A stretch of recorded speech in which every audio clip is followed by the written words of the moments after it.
You must be wondering why I have chosen a title like this, where I am talking of procreation in the context of sonnets, poetry. Therefore, I am trying to perhaps bring together a biological expression in the case of poetry. Well, if you look at the entire sequence of 154 Shakespeare sonnets, you will find that the early ones, that is Sonnet 1 to Sonnet 17, specifically focus on the poet's exhortations to the fair young man, where the poet, in repeated terms, in numerous ways, tries to influence the fair young man to accept the fact that he should marry, he should beget children, and he should leave behind his progeny who will carry on the lineage of his beauty in this world. In terms of your study material, this will correspond to Module 1, Unit 3 of Paper 1, which deals with Shakespeare's sonnets. In Shakespeare's perjured eye, the invention of poetic subjectivity in the sonnets, Joel Feynman makes certain important observations. First, that the tradition of poetry of praise has been a long existing one from Plato and Aristotle through Dante and Petrarch to Sidney and the Elizabethans. Now, seen from this point of view, Shakespeare's sonnets would actually command unique importance when you read them as poetic documents in a post-Renaissance context, and obviously of post-humanist literature. Thus, a radical shift of poetic subject from fair women whose purity is always extolled to either a fair young man or a dark lady is an important development in the literary history of poetic subjectivity. Feynman uses the term epideixis. It's spelled E-P-I-D-E-I-X-I-S, epideixis, and calls such poetry of the kind that we are talking of as epideictic in nature. Now, what does epideixis or epideictic basically mean? It means a conscious articulation of oratorical and rhetorical skills on the part of the poet. Thus, it comes to reflect the techniques of the praising poet and even the way he presents his own poetic self to the reader. Therefore, when we are talking in the context of these procreation sonnets, we will do good to remember that it is not only the object of his poetry, the fair young man of whom the poet is talking, of whose beauty, of the preservation of whose beauty the poet is talking, that is definitely there. But with it, rather I would say, and with it, equally important is the aspect of the poet's perception of such beauty. If this is accepted, then we also have an answer to the debate between personal utterances and poetic exercise that has always surrounded the sonnet sequence. How then, in the context of these early sonnets that I have mentioned, that is Sonnets 1 to Sonnet 17, how then do we fit in the theme of procreation against the backdrop of the fact that we are talking of new poetic subjectivities? On the face of it, the entreaties to marry and beget children who will carry on the beauty of the fair young man are a pragmatic poetic device of challenging the onslaught of time with the continuance of beauty. This way, beauty becomes ever renewable, while time has its own unstoppable flux that can neither be halted nor reversed or even recycled. In a straightforward manner, poems like Sonnet One, which begins with From fairest creatures we desire increase. That is also the first Shakespeare sonnet that you have in your syllabus. So in a way, very simply, if you try to understand the poem, the crux of the poem, you would find a saying of, or rather a working out of the old saying, like father, like son, in it. There are many critics who even suggest that Shakespeare was commissioned to exhort a patron's son to marriage. So, he seized upon the procreation theme and thereby gave a twist to the sonnet tradition. That way, the metaphysics of resemblance developed by traditional poetics since Cicero and the physiology of resemblance as established by biology come to inhere in these sonnets by Shakespeare. That is what I was telling you at the very beginning. Why would one choose a theme like procreation to talk of a sonnet sequence? So what Shakespeare is basically doing here is he is intermingling two very archaic aspects, that of resemblance in biology and the metaphysics of poetry that talks of beauty. The point of resemblance here being beauty, which is supposed to be inherited and passed on from generation to generation. In a more immediate context, there is of course the constant parallel between the young man's succession of beauty and the poet's successful chronicling of it in his verse. Thus, poetry and progeny come to share an equation that is direct at times, as in Sonnet 1, and inverse too, as in some of the later ones. Now let us first come to the text of Sonnet 1, from fairest creatures we desire increase, and I would like you to read it along with me. From fairest creatures we desire increase. I have marked out the three quatrains and the couplet in separate colors for you to be able to easily identify, and beside every line you will find the rhyming scheme.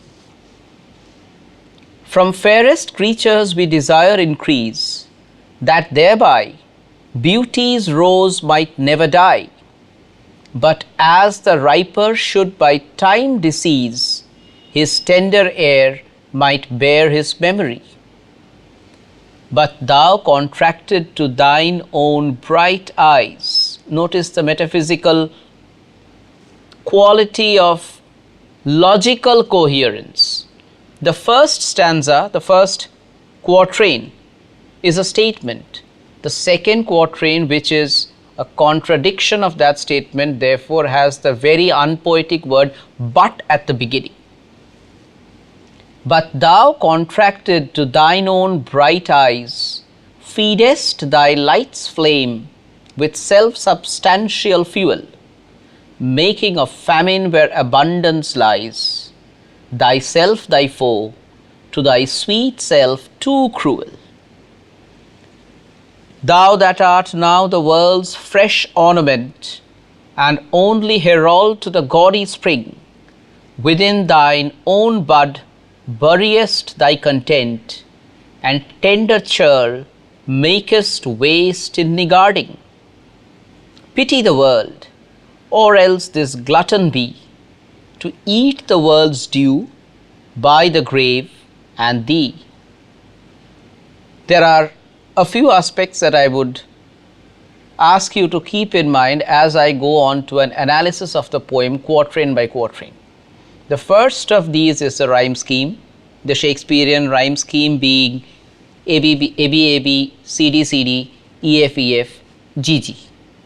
With that, notice the smooth transience from one quatrain to another, the employment of unique and almost heterogeneous images, ideas, all of it brought together to make the poem reach a climactic denouement. Now from the first quatrain, you will definitely notice how the poem closely borders between biology and the metaphysics of poetry. For instance, if you pose the question, why do we biologically desire increase in the sense of progeny from fair creatures? You have the answer there in the first quatrain itself. And what is the answer? The answer is that beauty of the begetter will be genetically transmitted and hence will last beyond oblivion in death of the begetter. Rose thus becomes an important metaphor which links the genetics of reproduction with poetic aesthetics. This way, the whole of the first quatrain gets linked logically. Come to the second quatrain. You find how Shakespeare uses and intelligently uses poetic traditions while writing a new kind of poetry. But thou contracted to thine own bright eyes, feedest thy light's flame with self-substantial fuel. Feynman points out that in Dante, and the text under consideration here is Dante's Paradiso, specifically Canto 33. Now in Paradiso, Canto 33, as Feynman points out, and I read out from Dante, such an inward-looking glance would point to a kind of solipsistic and expansive plenitude of God. Dante says, light eternal, that alone knowest thyself, and known to thyself and knowing, lovest and smilest on thyself. Now, while these lines are closely echoed here by Shakespeare, notice how adroitly he changes, he alters the very focus of the lines as he moves on from Dante.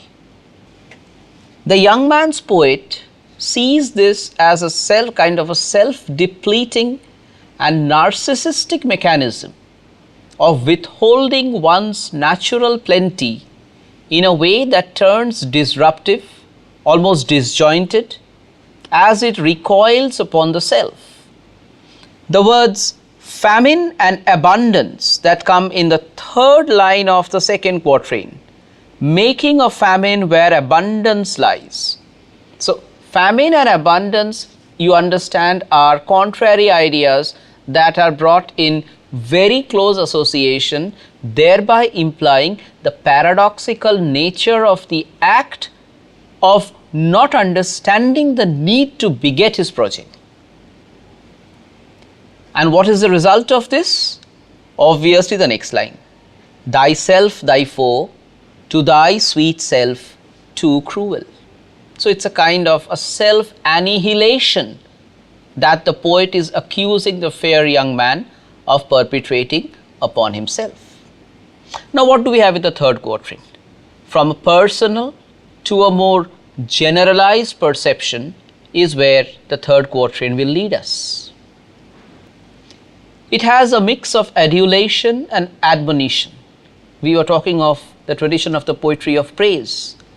There is, you find, a mix of adulation and admonition in the third quatrain. We were talking of the tradition of the poetry of praise, the poetry of panegyrics.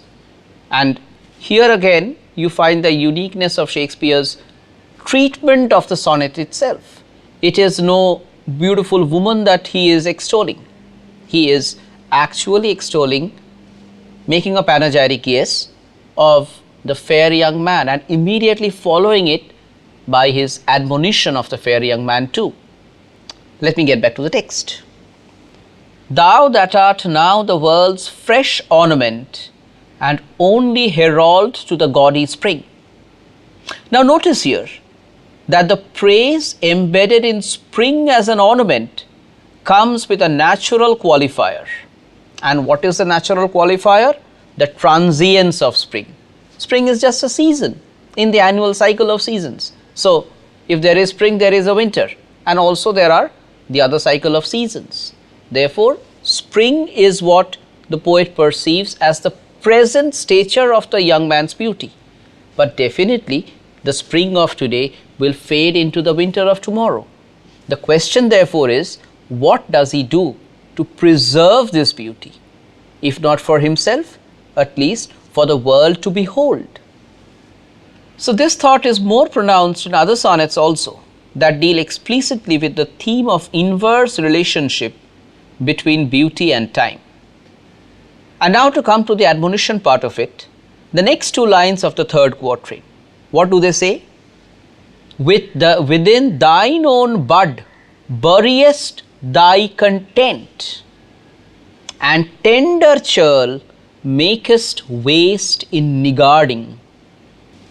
The idea here is that the rose of beauty which was referred in the first line remains but a bud, that is a possibility, that the fair youth's reluctance to perpetuate actually consigns to an untimely death.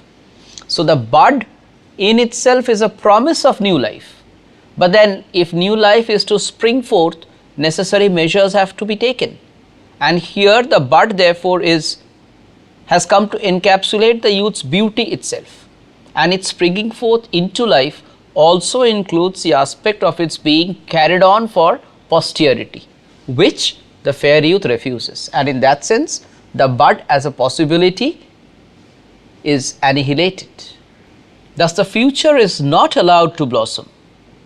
The very rose of beauty here becomes a stingy, miserly peasant who, in hoarding his treasure by not allowing it to beget progeny, actually only leads it to waste. Now we come to the couplet, the most interesting part of this incremental pattern of argument. Line 13, which is the first line of the couplet, you will find raises two different possibilities. The first, a positive, the second, a status quo. The first is that either the young man should think of the world and beget progeny so that such beauty is not lost with his death. That would be a welcome understanding, a development that is desirable.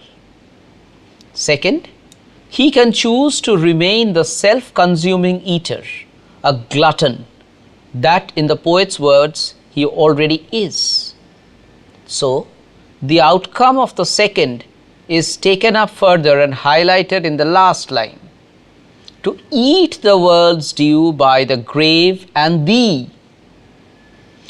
The object of the poem thus stands accused of a dual crime. First is the crime of gluttony, and the second is the crime of being anti-life. Why anti-life? Because he is devouring the resources that are rightfully due to the world without contributing his part to it. Now such an end result is definitely nihilistic, and it's devastatingly nihilistic in its proportions. The use of the word grave particularly signifying this extreme point to which the poet takes the sonnet as a dramatic possibility. Notice the clinching pitch, and then you also need to remember that the poem is basically intended at a person with whom the poet shares a good rapport and intimacy, if not love, in the Renaissance post-humanistic sense. Now there are certain things that you need to recapitulate as you go on with this poem, and I will present them to you in a very orderly manner. First, look at the form content cohesion in the quatrain couplet structure and all that it entails. Second, Shakespeare's vocabulary and range of ideas is something that you need to figure in. Third, how is the issue of personal outpourings of importance in analyzing the text? And fourth, how does Shakespeare work upon the archaic themes? How does he reinvent them in the context of this particular poem? In conclusion, learners, I would request you to read up the other sonnets, that is Sonnet 2 to Sonnet 17, all of which are on the theme of procreation, which would give you a better and a more comprehensive idea of the entire gamut of what we have called the procreation theme in the sonnets of Shakespeare. Thank you.